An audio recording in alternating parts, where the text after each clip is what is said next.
My name is Eric Shabazz, and you're listening to the Invisible Hand Podcast. The world's ran by human nature, self-interest, and power. Let's get into it. Today, we're going to be talking about the tragic death of young Dolph, the Memphis rapper. He was killed in Memphis in a bakery. There were two gunmen. They're still unknown. One had an automatic weapon. The other had a handgun.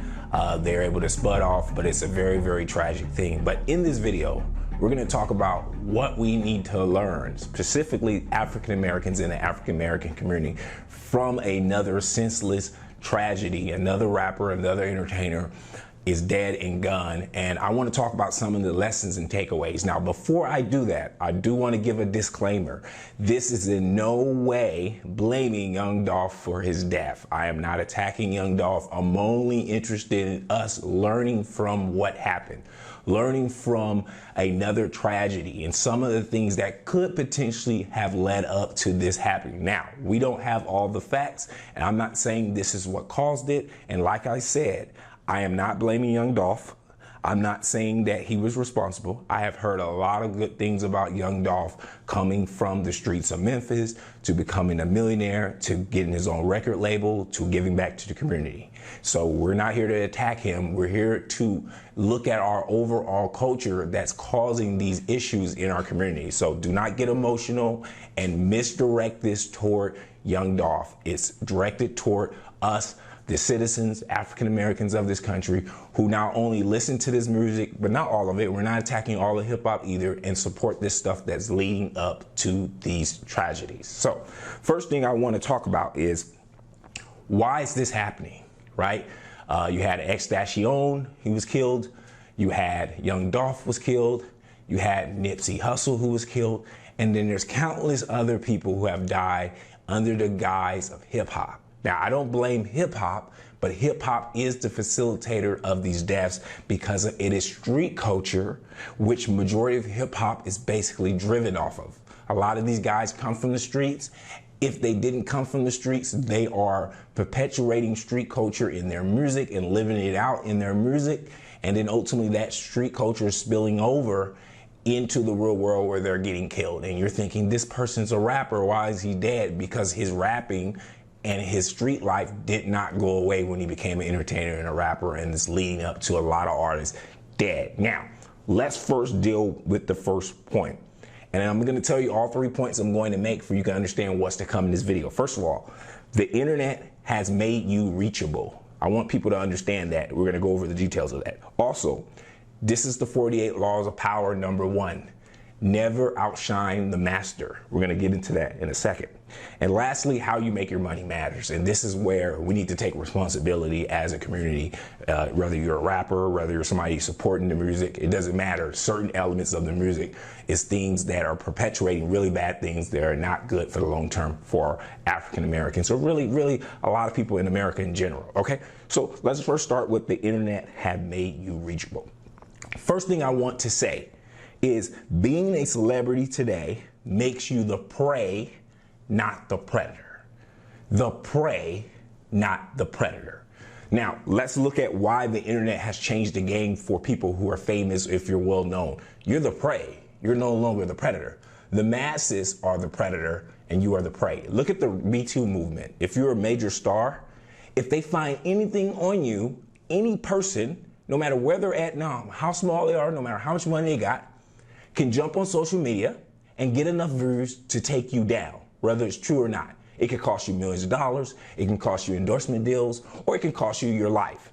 So really, being a celebrity, being well known in an internet age is not actually a good thing. You need to take extreme defensive measures. You don't want to be everywhere, and you don't want to have enemies, because the small guy has the advantage. The unknown person nobody ever heard of, who can make false claims about you, who can plot on you that nobody know where you're at, know where they're at, have more power than you. So being a celebrity today makes you the prey, not the predator. Now, let me explain that for people who don't really understand what I'm saying from a digital evolution perspective. Back in the day, think about Bill Cosby cases, think about Weinstein cases. They had all the power. Why? Because they had the media. You as a regular individual don't have power to influence millions of people to go after you. Give you an example. Back in the day, if a celebrity or somebody of status and power did something bad to you, in order for you to really fight back, outside of having millions of dollars to being tied up in lawsuits for 10 years, you would have to go to the media, right? You have to go to Channel 13 or some type of expose media and convince them to do your story. Now, if you're nobody without overwhelming proof, they're not going to put you on their expensive television station to do your story, right? Because that costs millions of dollars of advertising time. And they're not going to spend it on some random guy, right, who want to accuse Denzel Washington or some famous name of something, right? Not to mention they make their money from dealing with people like celebrities and artists and stuff like that. So they're really on their side. What allowed this power vacuum to essentially happen was the media was controlled by the few. There was a few major media companies that controlled if you're going to be on TV, if you're going to be on the news, if you're going to be in a movie, if you're going to be able to be seen in the sports arena, right? Small amount of people had all the media exposure and power to talk to the masses. All of a sudden, 20 years later, the internet comes, social media comes, all these platforms come, and now the small amount of people have become the people that don't have the power, and the masses have got the power, at least when it comes to media. Right now, you have millions of YouTube channels, you have people on social media, on Facebook, on Twitter, and now so the paradigm has reversed. The people with the power are the masses, and the small amount of few are the weak ones. So even major television stations right now are getting killed by social media, by platforms, by YouTube, and they are now the prey. So now all of a sudden being a celebrity is no longer this power position where you could enforce your power. Actually, you have to be extra careful today.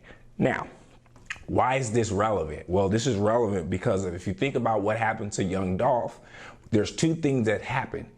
He became a rapper, right? He had street beef going into rap. And what happened is, getting back into my major point, never outshine the master. Now let's look at what happened.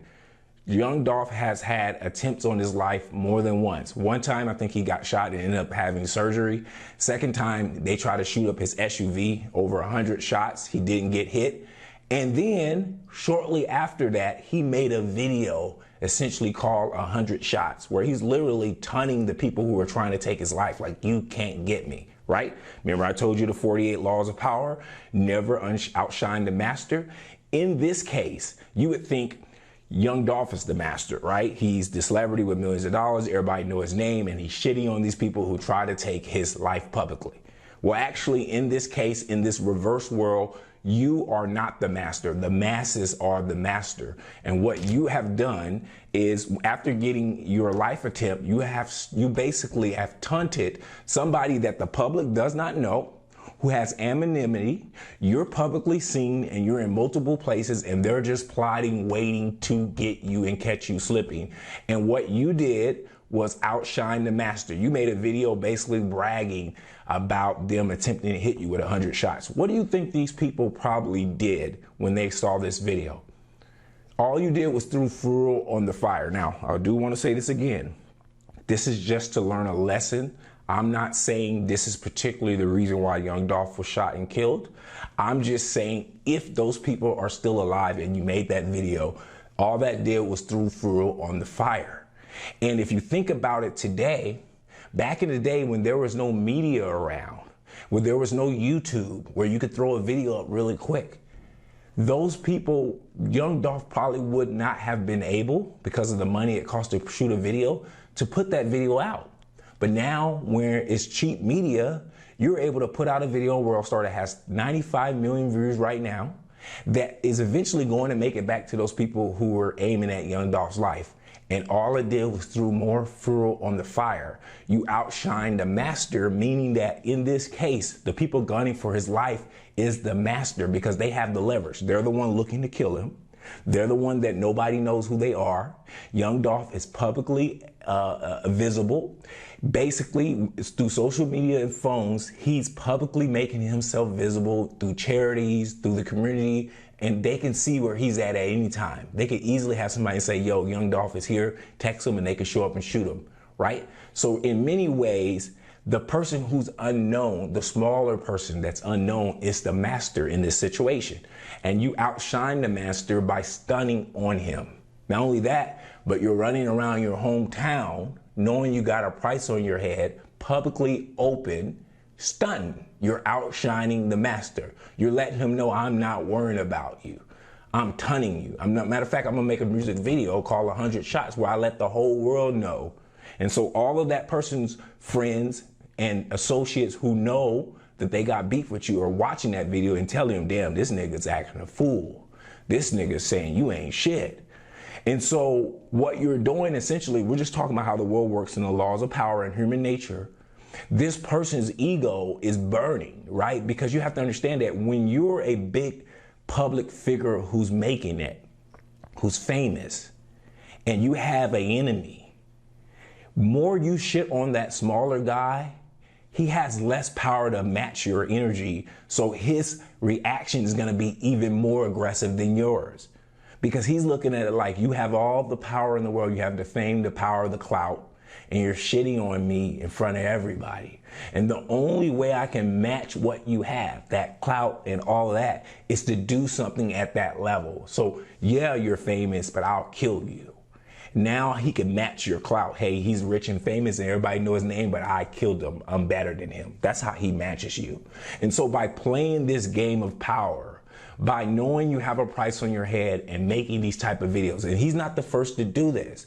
50 Cent did it, and a whole bunch of other rappers did it. You're tempting fate, and you're not acknowledging human nature and the laws of power. You shit on a small guy, that small guy has to take even larger actions to match your actions, given that you have clout and you're big or you're a celebrity.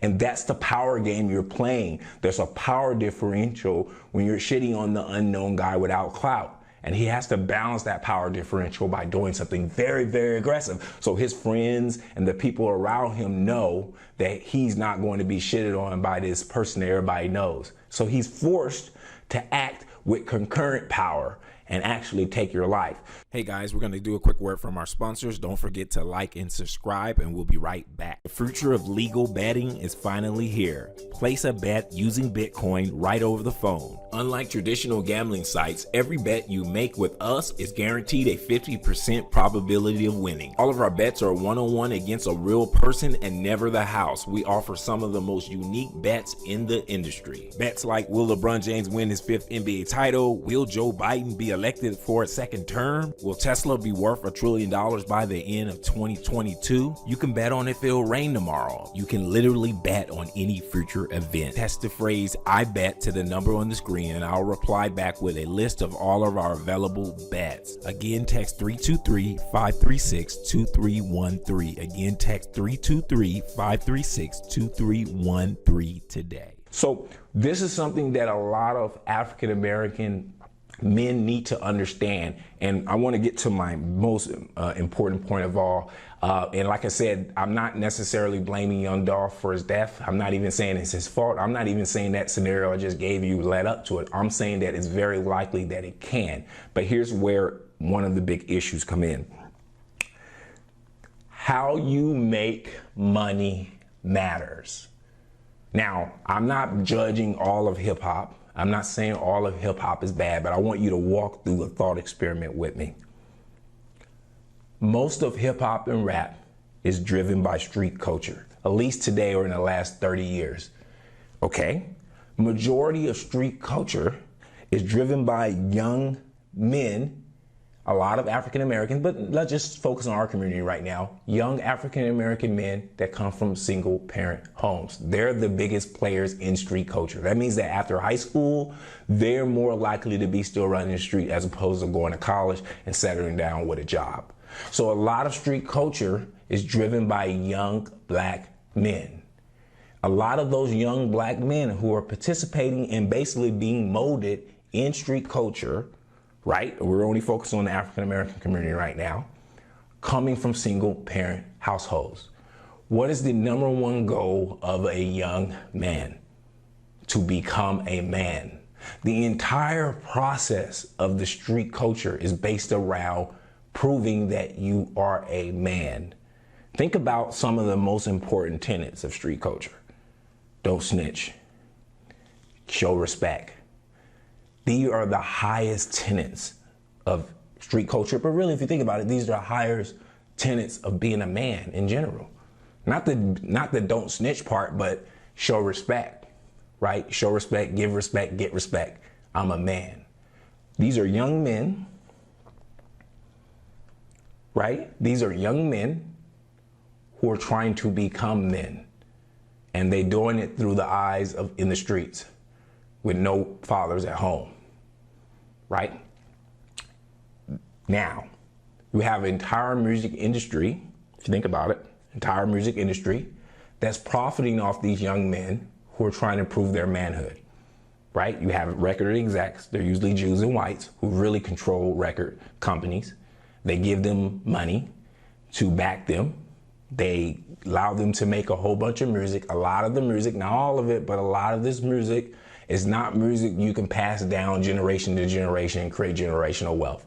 Let's be honest. This young generation, the Kodak Blacks, even, I hate to say it, the young Dirks, even though I like him and I think he's smart, these are young men making music that will not last the test of time.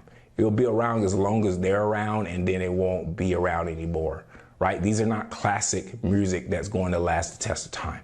A lot of the music is based around a young man trying to prove that they're a man, talking about street culture, talking about people crossing them, talking about selling drugs, talking about hustling. But really all of that stuff is just a guise of them trying to make it as a man. These are kids that typically did not have their fathers fully in their lives. Even if they were in their lives, it wasn't fully in their lives, or they had fathers that grew up around the same street culture as them. And so they grew up perpetuating the same things that they did, right? So how you make your money matters. We like to build up rappers specifically because ultimately in America, all we value is success. And if no matter what they did to get the success, as long as they got the success, we champion them. Young Dolph, and I'm gonna leave him out of it right now, but we champion, even like, prime example, Jay-Z, and I'm not saying he's a bad guy, he's a smart guy, right? He do whatever it takes to make money. He does whatever it takes, whether it's selling drugs, whether it's selling music that doesn't put black people in the best light, but at the end of the day, he made it and he made a lot of money. And so at the end of the day, we just look past everything else and say he's successful. He's a billionaire now. Now he owns businesses. None of the stuff he did to come up there matters. Well, these young guys who are not as smart as Jay-Z, who didn't do it as classy as Jay-Z, because I respect Jay-Z and he didn't really do it that bad where I wouldn't even put him on the list. But a lot of these young guys don't have the intelligence of Jay-Z. They don't have the role models like Jay-Z. They don't have the mind like Jay-Z, these Kodak Blacks and things like that. And they're literally talking about bullshit. And this is not a knock to them personally, but this is what they know on tracks, right? That's perpetuating bad cultures that lead up to people getting killed. These are young men. They're trying to prove that they're men through violence and ego. And that ego is getting spread and elevated over the internet. So they're taking street stuff that people shouldn't even know about and putting it in front of millions of people while shitting on small people that don't have the clout as big as them and making these people react by doing something even more aggressive to balance the scale. And if you think about it, that's essentially most likely what happened to young Dolph. I could be wrong, but what happened is he had real beef. I can't get into details because we don't know what that beef was about. With real people, they took shots at him. He took that shot. Instead of starting to move very, very carefully, he continued to stunt, continued to make videos called 100 shots, basically taunting them for not being able to kill him. He stayed in Memphis and he was doing a lot of positive stuff. I'm not knocking him on that, but I'm saying that at some point, these black young kids and men are dying because of ego. Really, fundamentally, they're dying because they spent their entire lives trying to prove that they're a man the wrong way. So I want to sum it up for you. I really do. This is a human nature problem. You have lots of young black men growing up in the middle of America They do not have fathers and role models, and they want to prove that they're a man, and they do it through the worst means possible. Violence, making money the wrong way, and building up an ego in their head about manhood that doesn't really exist in the way in which they're projecting it. And that leads to ego versus ego, which it leads to extreme reactions like violence, and people end up dead. It's the same thing with Tupac. He was a very intelligent guy, very smart, but he died because of ego. And he died because of ego, because he wanted to prove he's a man. He wanted to show the man that he wanted to show the world that he's a man. But he could have avoided all that if he had a father to show him how to be a man the right way, where he would have never been out in the streets trying to prove it the wrong way. So I don't want to turn into a moralist, but essentially I think that that's why this is happening. Again, I do want to reinforce, I'm not saying that's why young Dolph died. I'm just evaluating our culture. I'm evaluating some of the things that are getting done in the music, the way in which these beefs are playing out. And I guarantee you, a lot of this stuff comes down to men trying to prove that they're a man in the wrong way. And one of the worst ways to prove that you're a man is by being driven by ego. Bad things happen. This has been the Invisible Hand Podcast. Till next time, my friends.